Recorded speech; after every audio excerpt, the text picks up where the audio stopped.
తెలంగాణలో ఓటుంచుకోవాలో ఆంధ్రాలో ఓటుంచుకోవాలో ఇక తేల్చుకోక తప్పదు. సర్వేశ్యంలో హైదరాబాదులో బయటపడినటువంటి వివరాలు ఏంటంటే 2024 సాధారణ ఎన్నికల సమయానికి హైదరాబాద్లో సుమారు 45 లక్షల మంది ఓటర్లు నమోదయ్యారు. ఎన్నికల సంఘం నిర్వహించిన ఫ్రీ సర్ మ్యాపింగ్ ప్రక్రియలో సుమారు 25.24 లక్షల ఓటర్ రికార్డులు అన్మ్యాప్డ్గా గుర్తించబడ్డాయి. మరో 8.66 లక్షల ఓటర్ రికార్డుల వివరాలు వ్యత్యాసాలు ఉన్నట్టు గుర్తించారు. రాష్ట్ర వ్యాప్తంగా 89 లక్షల ఓటర్ రికార్డులు ఇట్లాంటి వ్యత్యాసాలు ఉన్నట్టు అధికారులు వెల్లడించారు.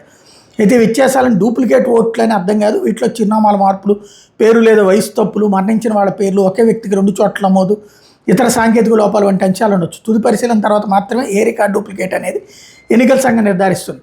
ప్రజాప్రాతినిధ్య చట్టం ప్రకారం ఒక వ్యక్తి ఒకటి కంటే ఎక్కువ చోట్ల ఓటర్గా నమోదు కావడం అనుమతించదు. కాబట్టి ఇప్పుడు ఆంధ్రాలో ఉంచుకుంటారా, తెలంగాణలో ఉంచుకుంటారా తేల్చుకోవాలి. ఓటర్లు తప్పనిసరిగా చేయాల్సింది 2 రాష్ట్రాల్లో ఉందో లేదో వెంటనే పరిశీలించడం.